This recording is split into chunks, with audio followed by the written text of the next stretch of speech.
Tonight, benefits battle. The North Lanarkshire couple taking both the UK and Scottish governments to court over the decision to stop universal winter fuel payments. To me, there has been an onus on pensioners supporting their families, and I don't think that was considered. Also making the headlines, pothole peril.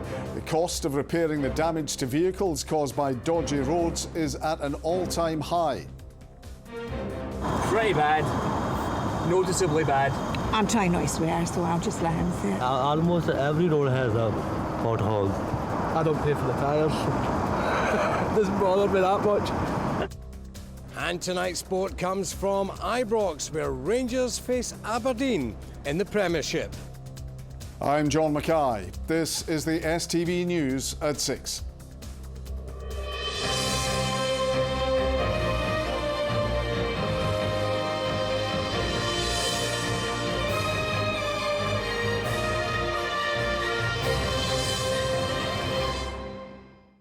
Good evening. If we don't fight for pensioners, who will? That's the call from the North Lanarkshire couple who are taking both the UK and Scottish governments to court over the decision to stop universal winter fuel payments. Lawyers for Peter and Florence Fanning appeared at the Court of Session in Edinburgh today. The couple want the payment restored in full. Vanessa Taff reports. The glow from this small electric heater warms the living room. Peter and Florence spend most of their time here as it's the warmest place in their home. I can't suffer the cold because I've got problems with my joints, like arthritis and that, so I can't take the cold. If I sit in a cold room, I feel it everywhere, even my hands. And our fuel has went up twice in the past 6 months, which makes it worse. Universal fuel payments for pensioners were cut by the Chancellor last year. The Scottish Government also stopped the benefit. The couple don't meet the criteria to qualify for pension credit. They want to see the benefit restored for everyone. The speed at which both governments made decisions to cut the winter fuel payment is what kind of drove me to think about people worse off myself who can't stand up or don't have a voice for themselves. To me, there has been an onus on pensioners supporting their families, and I don't think that was considered. I don't think it was considered about the health needs of individual pensioners either. The grounds of the legal challenge centre around the 2010 Equality Act. Lawyers claim the failure by government to carry out an equality impact assessment with pensioners before cutting the allowance was a breach of their rights. And they argue that a failure to consult with pensioners is also a breach of the Human Rights Act. There are undoubtedly going to be people who will lose their life as a result of living in cold homes for a long period of time, and the government really must justify properly these decisions, otherwise it's by a stroke of a pen hundreds of thousands of people lose their entitlements. The UK government say they can't comment on ongoing legal matters. The Scottish government have plans to bring in a means-tested payment, but this won't be rolled out until next year. That promise and the fight for fuel justice will be back in the courts again next week. Vanessa Taff, STV News. The First Minister has guaranteed to end the two-child benefit cap earlier than expected if the system can safely be put in place more quickly. Holyrood ministers have promised to mitigate the UK government policy in April next year. John Swinney says although that remains the expectation, payments could be made later this year. Our political correspondent Ewan Petrie reports. The Raploch estate in Stirling has long been labelled one of Scotland's most deprived neighbourhoods. The area has seen millions of pounds spent on redevelopment, but the issue of poverty still persists here. I remember a while ago I had a family who came to me and said, can you help us because we can't actually afford shoes to give to the kids. Things which are taken for granted as being affordable for families and for children elsewhere are just so often out of the range of people's affordability here. And I would like to see that be on people's radar. Less than a mile away, the First Minister used a project in Raploch as an example of how lives can be transformed as he set out his plans to eradicate child poverty. As a nation, I want us to think big and to act bold about our future. One of the key measures is scrapping the two-child benefit cap in April next year. It prevents families claiming some benefits for more than 2 children. Can you rule out any possibility of that being introduced this year and possibly backdated to April, or is that still an option? If we can do that earlier, we will do it earlier. But I have to be realistic with people about the steps that are necessary to make sure we can take that action safely and effectively so that we can deliver on the commitment that we've made to families. The First Minister also dismissed claims from the Scottish Secretary. Ministers had not yet asked for data to get the system up and running. Addressing charities and campaigners, he also guaranteed if the UK government abolishes the cap, the resources set aside will still be used to tackle poverty. The key areas that he was looking to address feel like the right areas. However, it's not a one-size-fits-all. Addressing poverty is a complex issue. Many of our families are dealing with 7 or more issues in their life before they start the day in the morning. And it requires a level of trust and dignity in terms of the solutions that we provide. Charities say the quickest solution is a significant boost to the Scottish Child Payment. Ewan Petrie, STV News. The former Virgin Hotel in Glasgow has been sold more than a year after its closure over financial problems. The administrators of Lloyd's Developments Limited have sold the site to the Martin Property Group. Around 130 jobs were lost when the hotel closed in 2023, just 4 months after opening. The King met with Sir Rod Stewart and his wife Penny Lancaster, the newest ambassadors for the King's Foundation, at Dumfries House in Ayrshire to mark the launch of the 35th anniversary celebrations for his charity. Over the course of the year, the charity will collect items representing the achievements of the foundation for a time capsule. An institution of the Glasgow nightclub scene could be making a comeback under a new name just months after closing its doors. The Shed in the city's south side shut down in September after 23 years. The nightclub's former social media pages have now reappeared under the name The Marlborough. Campaigners are calling for an inquiry into the demolition of a B-listed building in Paisley. The former Territorial Army Hall on the town's high street was severely damaged in a fire 5 years ago and has been sitting derelict since. Hopes for its restoration were dashed last week after the council served it with a dangerous buildings notice. Vidushi Tivari reports. An architectural gem ablaze in 2020. Its shell should have been preserved. Now it's on the brink of being lost forever. It's just terrible what they're doing to Paisley. It's building it up and looking after it, you know. They're trying to encourage visitors to come to the town. There's not even any public toilets in the town now. It's a shame to see old buildings go down, true, but it's not being used, and if they're going to put something up there, extend the museum up, then that may be good. University's here as well, isn't it? So it'd be good for the flats to go there. I'm not happy about it because there's so many nice buildings in Paisley and they've just been destroyed. Paisley used to be such a thriving town, it isn't any longer, and I'm so sorry about that.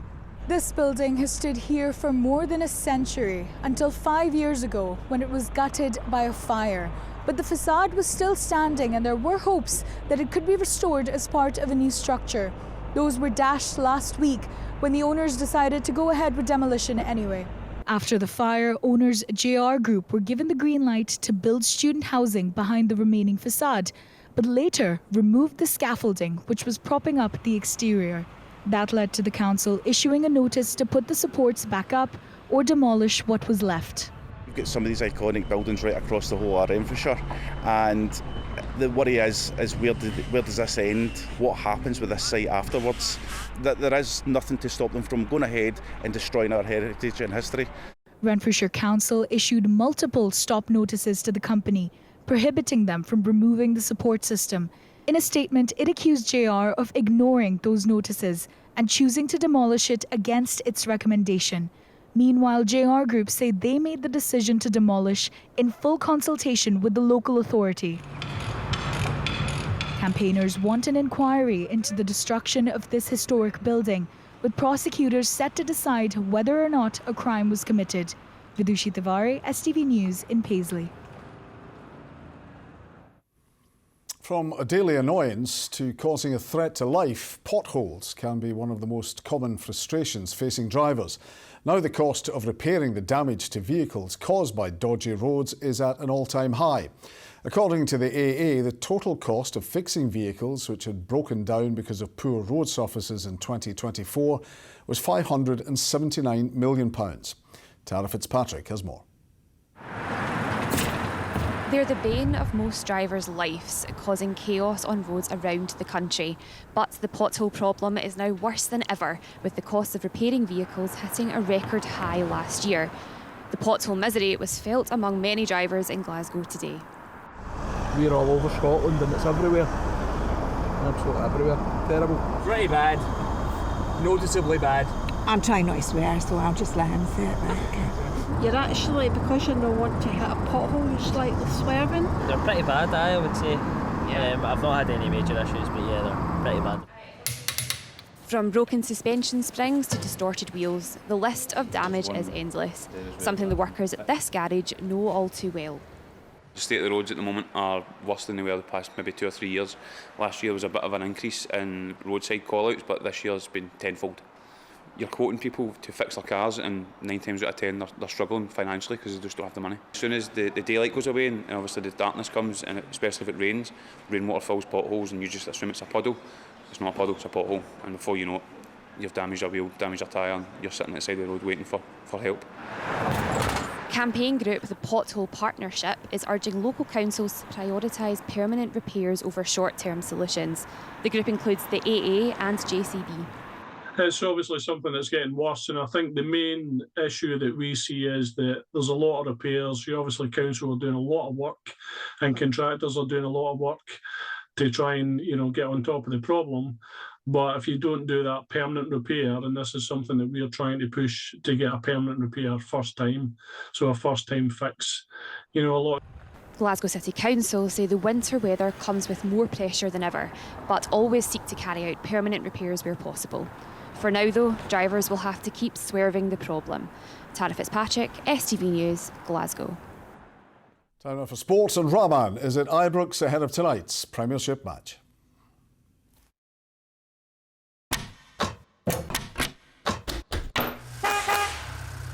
STV Sport, sponsored by the C.R. Smith New Year Sale. A very good evening from Ibrox, where tonight Rangers face Aberdeen in the Premiership. The rivalry between these two clubs always makes this fixture rather special. Well, neither team is in good form coming into tonight's match after their impressive win over Celtic earlier this month. Rangers have dropped points away to Hibs, they've dropped points away to Dundee, and the pressure really is mounting on manager Philippe Clement. Aberdeen are on a terrible run. Jimmy Tillene's side haven't won any of their last 11 games, but they did defeat Rangers when the two sides met in October at Pothole. It will be two different teams. I think if you will see the starting 11 of the two teams and you will compare. So we need to look at ourselves, and if it's against Aberdeen or Celtic or another team or a European team, it's about us, what we need to do on the pitch, and not to be busy with the others. We are well aware, obviously, Aberdeen's a huge fixture for the club. We just done Celtic 3-0 last week, do you know what I mean? So of course the potential's there. I think that's absolutely clear for everybody to see. We were on our game that day, really aggressive, front foot mentality, taking the game to the opposition, and that's what we need to be every single game. When we start to go ahead and we take our foot off the gas, that can't be us, and that's something the managers want us every day. Well, Philippe Clement's side can reduce Celtic's lead at the top of the Premiership to 13 points with a win tonight.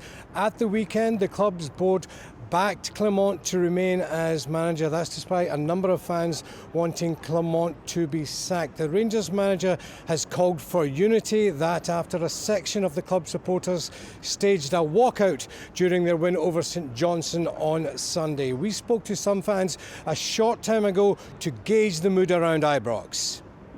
It's simply not good enough. We've been dominated, which isn't good enough.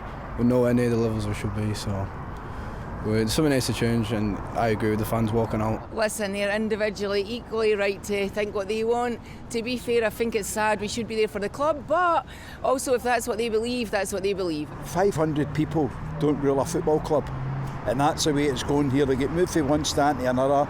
A lot of people that's been here for years had their seats, have been moved. I think he's not the man for the job. I don't think he's going to take us any further. I don't think they've got the finances within the club to sack Philippe Clement, so he did, as well as Patrick Stewart said that obviously he backs Philippe Clement. He did say that it would be his last straw if anything else was to happen. So I completely agree with that, to be fair. Well, in terms of team news from the Rangers camp, James Tavernier and Leon Balogun have returned to training and could feature tonight. Kick-off here is at 8 o'clock. Now to last night's enthralling game at Dens Park, and Brendan Rodgers has lamented his team's defending after the 3-3 draw. Rodgers says Austin Trusty was soft for the third goal which Dundee scored. Arnie Engels rescued a point for the champions with a late penalty. From being in a position of strength, Celtic failed to press home their advantage. They conceded 3 goals, and the third in particular riled Brendan Rodgers. The second goal, we got to deal with that much better and much quicker. And then from the corner, we go soft. You got to stay on your feet. It's as simple as that. You're 6'4", you got to deal with that better.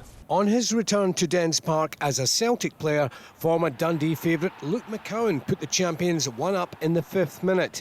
But in a swift counter-attack, the hosts levelled. Oluwaseun Adewumi, who also scored against Rangers last week, made it 1-1. Celtic hit the front again, this time through Yang. But the hosts responded not once, but twice. They equalised through a Cameron Carter-Vickers own goal, before Aaron Donnelly had the Dundee fans in dreamland. But in the 91st minute, Celtic were awarded a penalty, scored by Arnie Engels. Next up for Rodgers' side are Kilmarnock in the Scottish Cup on Saturday. And after Calvin Ramsey joined Killie on loan from Liverpool, the defender could make his debut in the Cup tie. What we're actually getting is we're getting a really attacking, raiding right back, a lot of pace, a lot of quality, a lot of confidence, and hopefully we can get that boy and find that boy that we know is in there. And what Calvin gets for it is hopefully going back to Liverpool in the summer on the back of playing a lot of games in the Premier League. News from Hearts now, and Neil Critchley has expressed his delight after Xander Clark signed a new contract until 2027. The goalkeeper, who's currently second choice to Craig Gordon, was free to talk to other clubs, with his deal ending this summer, and had interest from Scotland and England, but Clark has opted to remain at Tynecastle. Critchley says the keeper is a big part of his plans going forward. Now, Celtic and Rangers have held initial talks with the Women's Super League in England, exploring the possibility of playing in the top flight south of the border. Inviting the two clubs is one idea being looked at as they consider expanding the game in England. It's understood the Scottish Women's Premier League wouldn't welcome any approach from league bosses in England. On to rugby news now, and first-time Scotland call-up Fergus Burke has told Gregor Townsend it would be a privilege to play for Scotland. That's despite being eligible to represent England. The New Zealand-born fly-half is in Townsend's 37-man squad for the Six Nations, which was revealed earlier today. Burke, who moved from Crusaders in his homeland to join English giant Saracens last summer, qualifies for Scotland through his grandfather from Glasgow. He's only really had to make that decision in the last few days because he's only been offered a place in our squad earlier this week. So I'm sure his thought process and the conversations he had with those close to him were occurring then. But when asked on Monday, when I asked him if he'd commit to Scotland, he said yes, it'd be a privilege. Finally, tennis, and Jacob Fernley will face second seed Alexander Zverev in the third round of the Australian Open after Fernley won his second round match today. Fernley, who is making his debut in the tournament, lost the first set to Arthur Cazaux but fought back to win the next 3 sets to progress. Zverev secured his place in the next round with a straight sets win.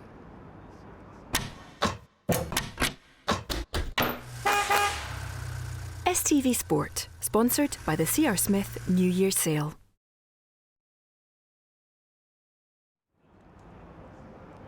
And that, folks, is all of your sport tonight, live from Ibrox, where Rangers face Aberdeen in the Scottish Premiership. Rahman, thank you. Looking quite spring-like today and still there at Ibrox. What's to come over the next couple of days? Philip can tell us. An icy start to the day will give way to a series of oohs and ahs. TUI sponsors STV Weather.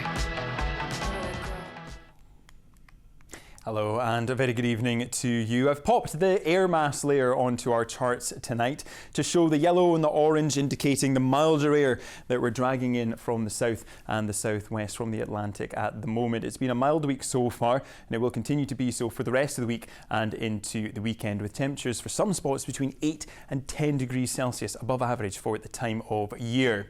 We've got high pressure situated across the south of the UK. That's just helping to keep things settled as we head into the weekend. Now, throughout the rest of this evening, there's very little change from what we've seen throughout the course of the day. Seeing some stronger winds around western coastal parts. Elsewhere, lighter winds, a generally dry night to come. Some mist and fog patches forming around parts of South Ayrshire and South Lanarkshire through the early hours of tomorrow morning, but a mild night with temperatures for most towns and cities between 4 and 7 degrees Celsius. Looking ahead to tomorrow, overall a quiet day to come. Those mist and fog patches will linger throughout the morning and then eventually start to burn off. We'll see some brighter spells and remaining largely dry, temperatures reaching highs around 9 or 10 degrees Celsius. Then looking ahead to Friday, a cloudier day to come across western areas where we're continuing to see those stronger winds and also some patchy light rain and drizzle. Elsewhere though, a drier and brighter day to come with those temperatures still above average, highs of 11 or 12 degrees Celsius. Bye-bye. TUI sponsors STV Weather. That is your STV News. Thank you for watching. Have a good night.